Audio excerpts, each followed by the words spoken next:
Sophie Rain Spider-Man video, Sophie Rain Spider-Man, Sophie Rain and Elite Chopper, Sophie Rain leaks, Sophie Rain this and Sophie Rain that. If you are on the deep side of TikTok, X, Reddit, Instagram, and other major social media applications, then you know exactly who and what I'm talking about. But if you're like me and you spend an average amount of time dissecting pop culture, world events, and politics in general, then either you haven't come across her at all, or you heard about her due to the recent scandal involving how much she makes as an OnlyFans model. And let me tell you, she made over 43 million on OnlyFans this year.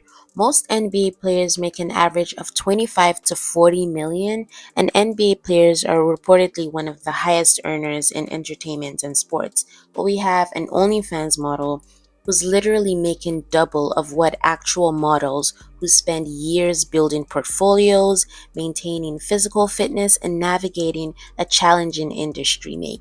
And the question is, who is Sophie Rain and why do we need her? Welcome to Amira's Arena, and if you enjoy pop culture and commentary in general, be sure to subscribe. And in this video, we're going to talk about how deeply corn-fueled our generation and world is becoming. Sophie Rain is one of the many OnlyFans models to break out of the limelight and not just be limited to the porn industry. She's been on a few platforms and podcasts and tries as much as possible to keep herself in the mainstream media aside from being known as an OnlyFans model. But what sets Sophie Rain apart isn't just her means of income, but the fact that she looks like a literal child. Her appearance is often mixed with a youthful aesthetics and hypersexualized branding, which has become a significant factor in her rise to fame. Sophie Rain preys on the sickening desires of that part of the industry and that demographic of men. $4 million in a month? Yeah. 400,000 in the last 7 days, in case you were not even, it's more than that.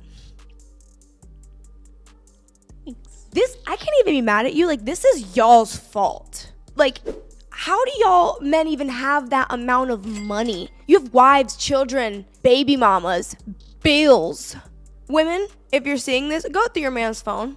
Because $4 million a month, I promise you, you will find that link in his search history. Go to private, go to the private tab. It's right there. Sophie Rain, Spider-Man video, bot. Sick, you weird. It's weird, because she also looks 14. So, get your bag, I guess. Thanks. $4 million. I mean, I don't blame her for having childlike features. It's out of her control. She can't help what she looks like. But what she can help is not feed into the fetishization of these features. But she does exactly that. And that's what's gotten her to where she is today. And in as much as it's smart business-wise, it's also sick. It's very sick. The fetishization of childlike features in adult context isn't new. But Sophie Rain's success highlights its growing normalization. By blending youthful appearances into adult themes, she taps into a niche market that thrives on the tension between innocence and explicitness. And whether or not we want to admit and address it, marketing adult content with childlike aesthetic reinforces predatory desires. It blurs the lines between adults and child, and it creates a gray area that could desensitize consumers to the harmful nature of such type of content. And while Sophie Rain may see her brand as a form of empowerment and breaking stereotypes, I mean, she didn't have to fight and jump the corporate ladder. She didn't have to graduate college or get the best grades. She didn't have to work a 9 to 5, save up for the whole 401k and all that. Even the celebrities, NBA players and models spend years grinding, honing on their skills and sacrificing to be at the top of their industries. But Sophie Rain, on the other hand, she cheated the system. She leveraged the digital platform and boom, she's swimming in cash. And in as much as it sounds like such a dream, Sophie's brand is also a form of self-exploitation, and by leaning into these features, she capitalizes on societal issues rather than challenging them. Not only that, but OnlyFans has revolutionized how adult content creators monetize their work.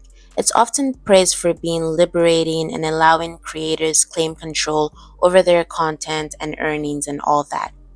But beneath the surface of empowerment lies a darker reality of a system that uses exploitation disguised as empowerment. Or do you feel like maybe in the moment you felt empowered, but I think it was a false sense of empowerment. Okay. Because now that I know what true empowerment from within feels like, it doesn't come from things like that. It comes from succeeding and reaching a goal that I set for myself and, making my fiance smile or like The pressure to constantly remain relevant, the emotional toll and backlash that comes with being a symbol, the blurred lines and boundaries, and while success stories like Sophie Rain's 43 million earnings made headlines, the reality for most of these creators is far less glamorous because Sophie Rain is literally the top 0.1% of models, which is the only reason why she has come so far.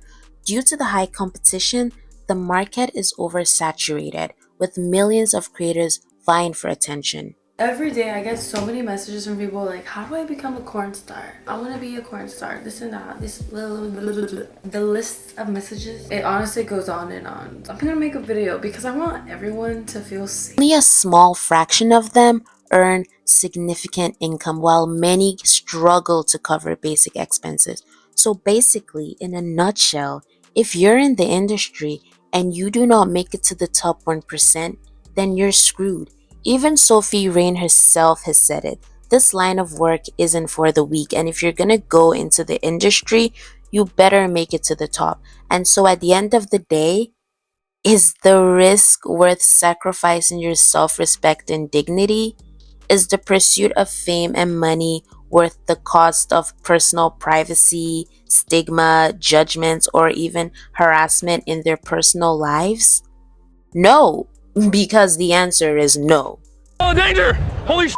I watch you all the time at night.